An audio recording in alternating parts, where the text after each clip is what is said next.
નમસ્કાર દર્શક મિત્રો, હું છું પરમાર અનિશા. તમે જોઈ રહ્યા છો લોક સામના ન્યૂઝ. તો જોઈએ આજના સમાચાર. દેવતણકી ધામ બોખીરહર ટ્રસ્ટના ટ્રસ્ટી તથા ઉપપ્રમુખ અશ્વિન ચૌહાણે ટ્રસ્ટ અને પોતાના હોદ્દા પરથી રાજીનામું આપ્યું હોવાનું જાણવા મળ્યું છે. અશ્વિન ચૌહાણે ફોન પર વાતચીત દરમિયાન જણાવ્યું હતું કે તેમણે સ્વૈચ્છિક રીતે જ રાજીનામું આપ્યું છે. જોકે ચર્ચાનો વિષય એ બન્યો છે કે અશ્વિન ચૌહાણ દ્વારા 3 ફેબ્રુઆરી 2026ના રોજ રાજીનામું આપવામાં આવ્યું હોવા છતાં તે હવે સ્વીકારવામાં આવ્યું છે. આ મુદ્દે અનેક સવાલો ઊભા થઈ રહ્યા છે. આ અંગે દેવતણકી ધામ બોખીરા ટ્રસ્ટના પ્રમુખ અશોક સિદ્ધપુરાએ ફોન પર જણાવ્યું હતું કે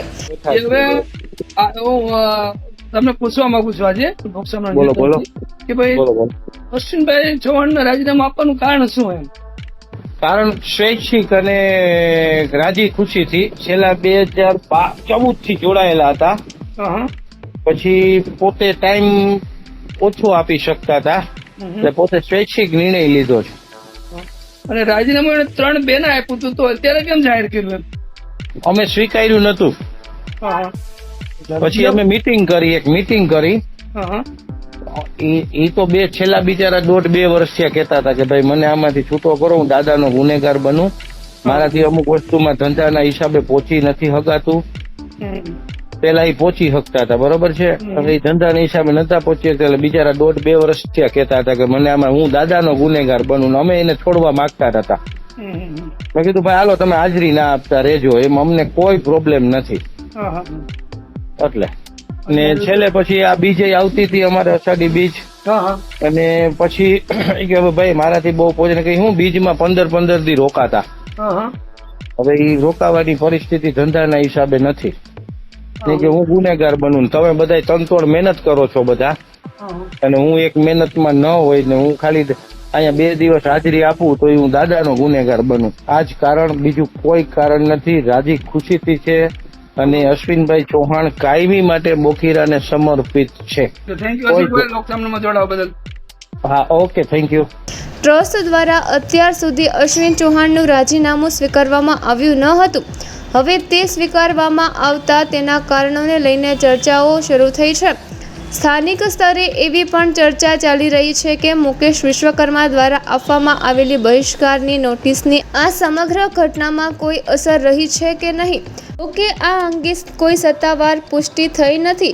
હાલ આ સમગ્ર મામલે વિવિધ અટકળો ચાલી રહી છે, પરંતુ સત્તાવાર રીતે કારણોની સ્પષ્ટતા થવી બાકી છે. તમે રાજીનામું આપ્યું એવું જાણવા મળ્યું?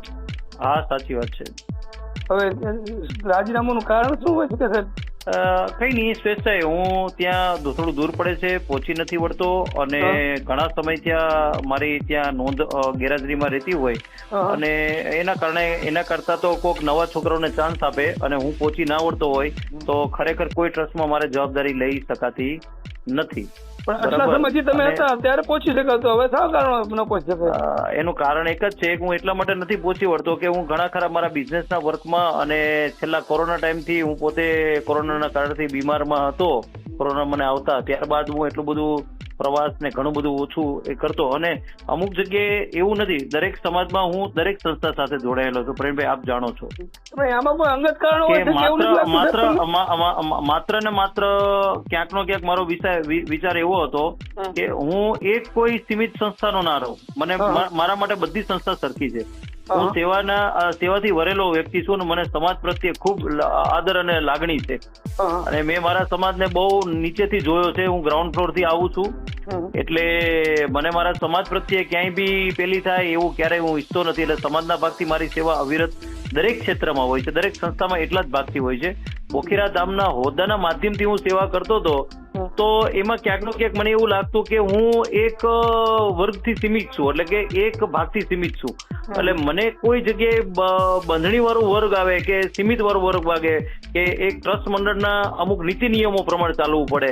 નીતિ નિયમોમાં 100% ચાલવું જોઈએ, પણ મારા વિચાર મુજબ કદાચ ક્યાંક હું બંધ ના બેસી શકતો હોય, માટે મેં સ્વેચ્છાએ કે કાલ કોઈ હું ટ્રસ્ટ મંડળને નડું અથવા તો મારા વિચારો એમને સેટ ના થાય એના કરતા પ્રેમથી રાજીનામું આપવા વધુ સારું એમ. એટલા માટે મેં 3/2 ના રાજીનામું આપ્યું છે, તો આટલા દિવસ સુધી જાહેર નહીં કરવાનું કારણ શું? કેટલા 3 બેના તમારું રાજીનામું આપવામાં આવેલું એ છે. લોકોએ સ્વીકારતા નહોતા. પછી સ્વેચ્છાએ મેં એક્શન લીધી હતી કે મેં તમને સોગંદનામા આપી દીધા છે, બધું આપી દીધું છે, મારું રાજીનામું કેમ સ્વીકારતા નથી? તો કે તમારે રાજીનામું આપવાનો સવાલ ઉભો જ નથી થતો, તમે રાજીનામું શેના માટે આપો છે? એટલે એ એની જગ્યાએ સાચા છે એટલા માટે કે ભાઈ મને ત્યાંથી છોડવા માંગતા નથી અને મારે બી છોડવું નથી. પણ હું એટલા માટે કે ભાઈ કાલ સવારે હું મારા પોતાના બિઝનેસ, પરિવાર બધું મોટું ત્યારે મારી જવાબદારી વધારે છે.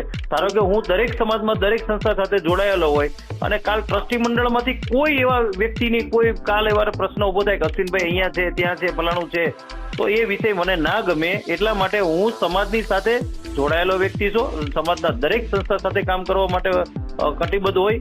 એટલા માટે હું કોઈ એક કહેવાય ને કે નીતિ નિયમના અધીન ટ્રસ્ટના બંધણીના કામથી હું કોઈ કામ કરવા ક્યારેય કોઈ ટ્રસ્ટી સાથે જોડાયેલો નથી રહેતો. Okay, thank you Ashwinbhai.